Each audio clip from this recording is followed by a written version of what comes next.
There was a woman named Josephine who married a man named Linus. Josephine had heard many things about her mother-in-law, Mama, even before she married Linus. The stories were enough to scare anyone. People in the village said that Mama was a sharp-tongued woman, one who had driven away her first daughter-in-law with nothing but harsh words. But Josephine, who was new to this family, thought that things would be different for her. The first sign came the morning after her wedding. Welcome to Echo Folktales, where stories breathe life. Step into a vibrant world of African storytelling and true life narratives that echo through time. Mama came into their house uninvited, and without a word of greeting, she looked around the room and said, "Josephine, you didn't sweep the compound before sunrise? A wife who doesn't keep her house clean invites shame." Josephine was so surprised. She didn't even know what to say. She mumbled an apology, and Linus, who was still groggy from sleep, sat up in bed and said, "Mama, please, it's too early for this."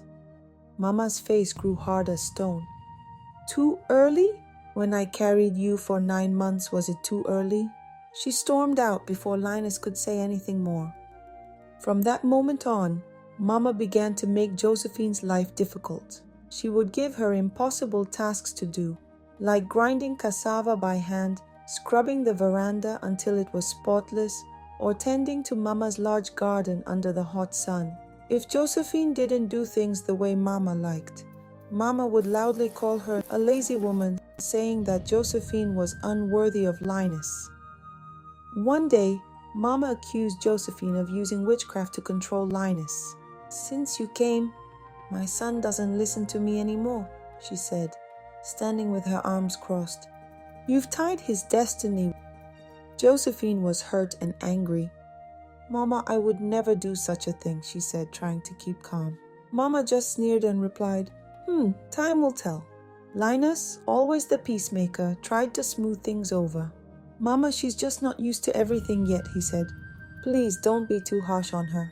But Josephine couldn't understand how Linus could let his mother treat her this way. The worst was when Mama began to spread rumors that Josephine was barren, even though she and Linus had been married for less than a year. People in the market would stare at Josephine and gossip, whispering, "She's so young and already cursed." Then one day, Josephine decided she'd had enough. Mama had insisted that Josephine prepare yam pepper soup for a family gathering. Josephine worked hard in the kitchen, making sure everything was perfect. But when Mama tasted the soup, she spat it out and yelled, "This is nonsense! How can a woman who can't cook ever raise children?" Josephine's heart broke in front of everyone. Tears welled up in her eyes, but she refused to cry. Instead, she stood up and said, "Mama, what have I done to deserve this?" Mama smiled a cold smile and answered, "You dared to marry my son, that's what." Josephine turned to Linus, who was sitting frozen in shock, and then back to Mama. "You don't own Linus. He's a man, not a possession. You cannot bully me forever." The room grew quiet. Mama's face turned darker, like the sky before a storm. "You dare challenge me in my own house?" she shouted. "Yes, Mama, I dare." Josephine's voice rose with years of frustration. "I've put up with your cruelty because of respect for my husband, but I will no longer be your punching bag. If you want me to leave, say it. But know this, Linus and I love each other, and nothing you do will change that." Mama stared at her, mouth opening and closing, but no words came out. The family sat in stunned silence, unsure of what to do. Linus stood and placed a protective arm around Josephine's shoulders. "Mama," he said quietly, "Josephine is my wife. If you can't accept her, then maybe we need to find our own place to live." Mama's eyes grew wide with disbelief. "You would abandon your mother for this woman?" "I'm not abandoning you, Mama," Linus replied, his voice calm but firm. "But I will not let you destroy my marriage." The following days were filled with tension. Mama sulked, refusing to eat or talk to either of them. The family tried to mediate, but Linus was determined. A month later, they moved to their own house on the edge of the village. Though Mama's anger still lingered, her power over them had weakened. Freed from her shadow, Josephine began to rebuild her life and confidence. Slowly, the whispers in the market stopped, and people began to admire the love between Josephine and Linus. Though Josephine and Mama would never be close, Josephine found it in her heart to forgive Mama. Perhaps Mama's bitterness came from fear of losing her son. Mama didn't know how to love anyone who wasn't her child. Whatever the reason, Josephine decided not to let Mama's bitterness control her. Josephine learned that love, strong, patient love, was the only thing that could withstand Mama's cruelty. The peace didn't last long. After they moved, the peace they had hoped for didn't last as long as they expected. Mama was like the harmattan, always finding cracks to slip through, no matter how hard they tried to keep her away. It started with small things. One morning, a neighbor arrived at their gate with a sack of yam tubers. "Mama sent these," the neighbor said, avoiding Josephine's eyes. "She said you might need help feeding Linus." Josephine's anger rose, but she didn't want to cause trouble. She forced a smile and said, "Thank you. Please tell Mama we're grateful." Mama started showing up unannounced, always ready to complain about something. She would sit in their living room, criticizing everything from the arrangement of the furniture to the taste of Josephine's soup. "Josephine," Mama would say, shaking her head, "a woman's home reflects her character. Linus deserves better than this." Linus would try to defend Josephine. "Mama, the house is fine. You know Josephine works hard." But Mama dismissed him with a wave of her hand, already looking for the next fault to find. The final straw came on a Sunday. Josephine had been looking forward to church, hoping to find some peace. But Mama invited herself along, and during the pastor's sermon she leaned over and whispered loudly, "Josephine, you should sow a seed offering today. Maybe God will finally bless you with children." Josephine's heart sank. She could feel everyone's eyes on her, the judgment making her want to disappear. After church, Josephine walked home in silence, dragging Linus with her. That evening, Josephine broke down. "Linus, I can't take this anymore," she said, tears streaming down her face. "Your mother is ruining our lives.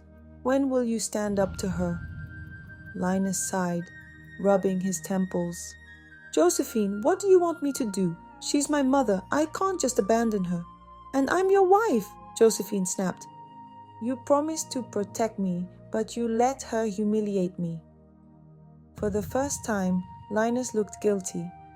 "You're right," he said. "I'll talk to her, but you have to give me time." Time. It was always about time, but Mama wasn't waiting. One afternoon, Josephine came home to find Mama sitting in their living room, surrounded by Josephine's things, her clothes, her books, even her cooking utensils piled on the floor. "What's going on here?" Josephine asked, her voice shaking with anger. Mama stood up, a smug smile on her face. "I'm helping you pack. Clearly, you're not fit to be a wife. It's time for you to go back to your father's house." Josephine stood frozen. "Mama, this is my home. You have no right." "Your home?" Mama sneered. "This is Linus's house. You're just a tenant, and tenants can be evicted." Just then, Linus walked in, his eyes wide in shock. "What is this?" he demanded, his voice sharp. Mama turned to him with fake innocence. "I'm only trying to help my son. This woman is not worthy of you." Linus stepped forward, his voice firm. "Mama, enough. This is Josephine's home as much as it is mine. If anyone should leave, it's you." Mama's mouth dropped open in shock. "You would choose her over your own mother?" "I'm not choosing anyone," Linus said calmly. "But I will set boundaries. If you cannot respect my wife, then you are not welcome here." For the first time, Mama seemed unsure. She muttered something, but the words didn't make sense. Then, with a dramatic huff, she grabbed her bag and stormed out. The silence that followed was deafening. Josephine sank into the sofa, her hands trembling. Linus sat beside her, gently taking her hand in his. "I'm sorry," he whispered, his voice full of regret. "I should have stood up to her sooner." Josephine's heart was full of mixed emotions, relief, frustration, and even a little sadness. For so long, she had tried to make peace, but in the end, it took Linus's firm stand to make things clear. It wasn't perfect, but it was the beginning of a new chapter.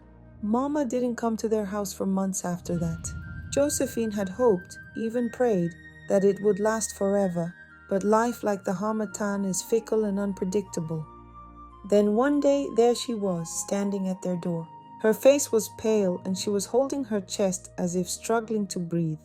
Her footsteps were slow and she seemed weaker than usual.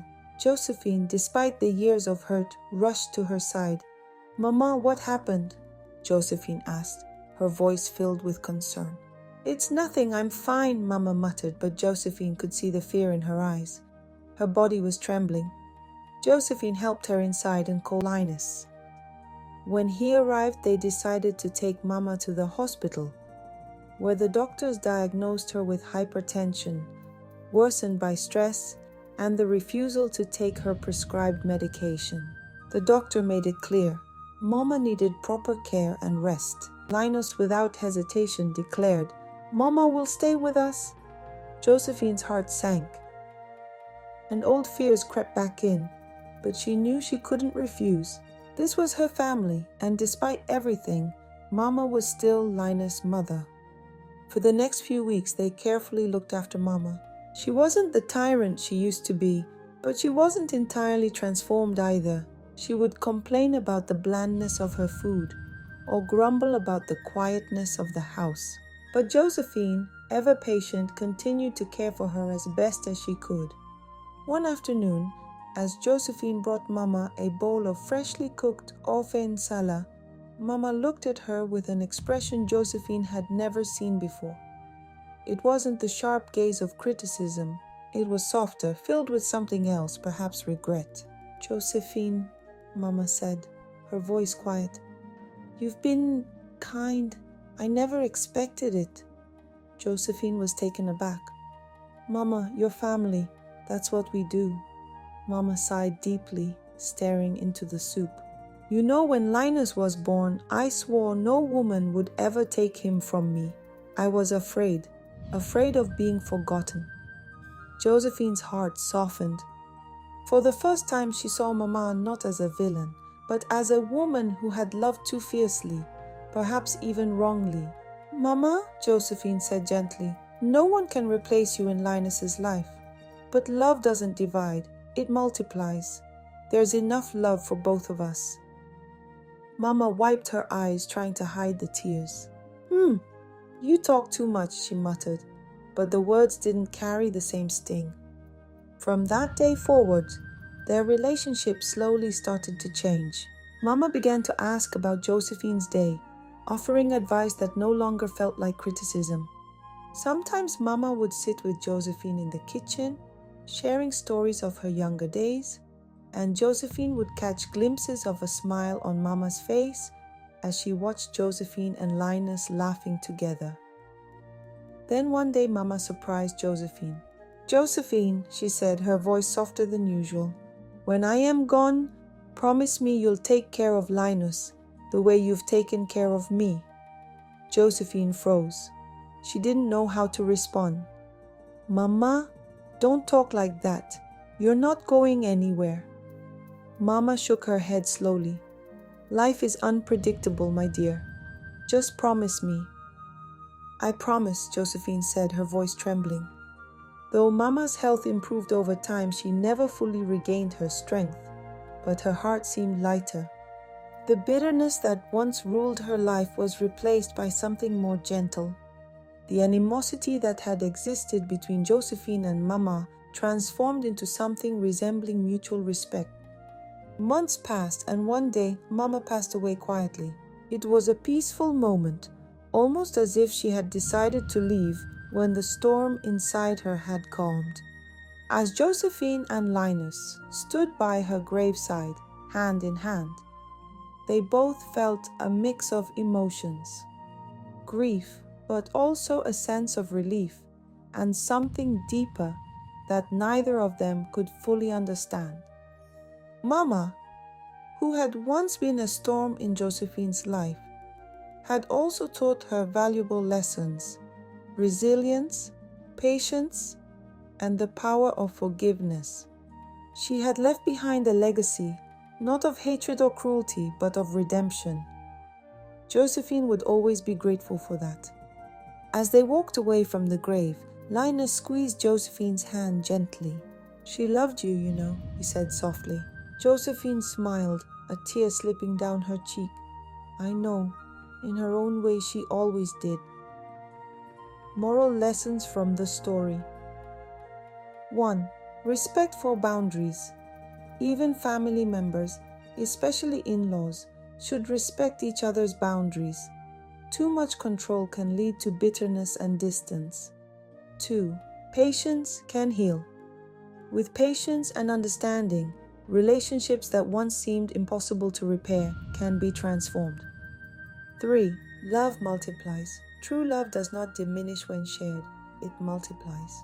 There is always enough love to go around, even between a mother and a daughter-in-law. 4. Forgiveness frees the soul. Holding on to grudges harms both parties. Forgiveness doesn't mean forgetting the pain, but it does set both the giver and receiver free. And so ends the tale of Josephine and Mama, a story of struggle, growth, and the enduring power of love. Thanks for watching, and please don't forget to subscribe. What makes Echo unique?